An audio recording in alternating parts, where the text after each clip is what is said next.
ঐক্যবদ্ধভাবে থাকলেই তাহলেই স্বৈরাচার পালিয়েছে, স্বৈরাচার ফেরত আসার পথ সুগম হবে না।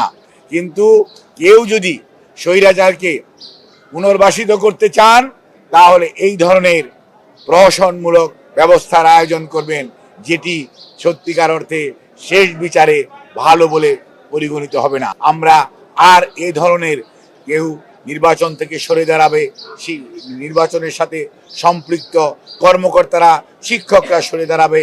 আর নির্বাচনী প্রক্রিয়ার মধ্যে যে ধরনের ডাকসুতেও দেখলাম একজন সাংবাদিক অত্যন্ত দায়িত্ব পালনরত অবস্থায় শহীদ হয়েছে, গতকালকে দেখলাম ভোট গণনার সময় একজন শিক্ষক ইন্তেকাল করেছে। আমরা কোনো অবস্থাতেই এই ধরনের পরিস্থিতি যেটি অ্যাভয়েডেবল, অর্থাৎ আমার শারীরিক সুস্থতা কতটুকু আছে বা নাই, এগুলো কিন্তু সত্যিকার অর্থে অবশ্যই দেখার দরকার। এবং এ ব্যাপারেও আমি বলবো ভবিষ্যতেও খেয়াল রাখা দরকার, কারণ আমরা এই ধরনের মর্মান্তিক দৃশ্য আমরা চাই না। সেখানে শুধু খালি আপনারা ছাত্রদলের কথা কেন বলেন, সেখানে বিভিন্ন প্যানেল, স্বতন্ত্র প্রার্থী, ইভেন শিক্ষকরা পর্যন্ত নির্বাচন থেকে অনেকেই সরে দাঁড়িয়েছেন। নিশ্চয়ই সেখানে কোনো না কোনো কারণ আছে। কাজেই আমার বক্তব্য থাকবে অত্যন্ত সুস্পষ্ট। দেশের মানুষ 2009-এ ভোট দিতে পারে নাই, 14-তে ভোটারবিহীন নির্বাচন হয়েছে, 18-তে দিনের ভোট রাটে হয়েছে, 24-এ আমি আর ডেমির নির্বাচন হয়েছে। কাজেই বাংলাদেশের মানুষ নির্বাচনী ব্যবস্থার প্রতি আস্থা রাখতে চায়। যারা এই সমস্ত বিষয়ে সংশ্লিষ্ট তাদের উচিত হবে এমন কোনো নির্বাচন আয়োজন না করা যে নির্বাচন নিয়ে মানুষের মধ্যে প্রশ্ন আসবে, মানুষ দ্বিধাগ্রস্ত হবে, মানুষ নির্বাচন থেকে প্রতিদ্বন্দ্বী দলসমূহ সরে যাবে। কাজেই কোনো বিভাজন আপনাকে আমাকে শক্তিশালী করবে না।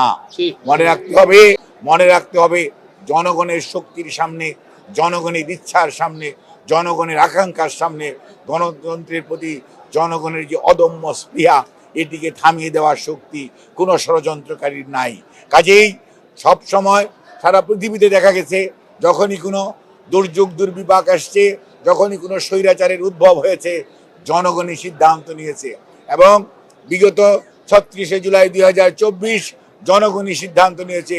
ছাত্র জনতার আন্দোলন ছিল বৈষম্য বিরোধী আন্দোলন, সেই আন্দোলন এক দফার আন্দোলনের রূপ লাভ করেছে জনগণের অংশগ্রহণের মাধ্যমেই।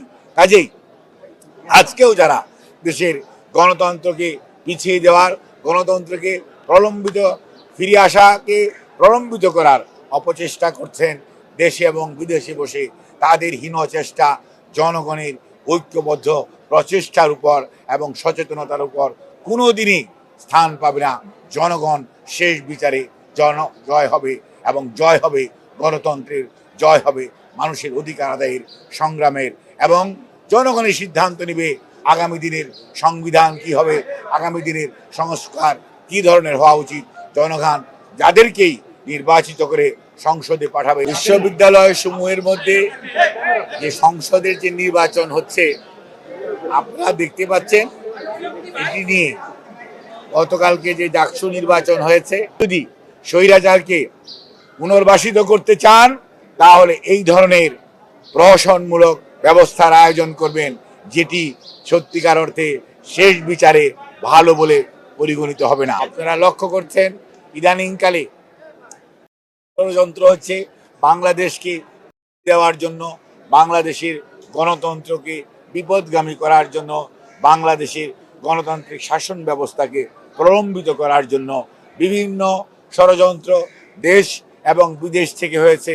এখানে পলায়নকৃত স্বৈরাচার অথবা রাষ্ট্রবিরোধী শক্তি আজকে তারা তলে তলে ঐক্যবদ্ধ হচ্ছে, আঘাত করছে, যাতে বাংলাদেশ গণতন্ত্রের পথে পরিচালিত হতে না পারে, বাংলাদেশ বিশ্বের দরবারে একটি মডারেট ডেমোক্রেটিক কান্ট্রি হিসাবে যে তার সুনাম সেটি অক্ষুণ্ণ রাখতে না পারে, সেই লক্ষ্যে আজকে পলায়নকৃত স্বৈরাচার এবং দেশ বিরোধী শক্তির ঐক্য, সেটি যদি আমাদের রুখতে হয় তাহলে মনে রাখতে হবে দেশের সাধারণ মানুষকে ঐক্যবদ্ধ করতে হবে, তাদেরকে সাথে নিয়ে এবং গণতন্ত্রকামী মানুষকে সাথে নিয়ে আজকে আমাদের এই ষড়যন্ত্র রুখে দিতে হবে।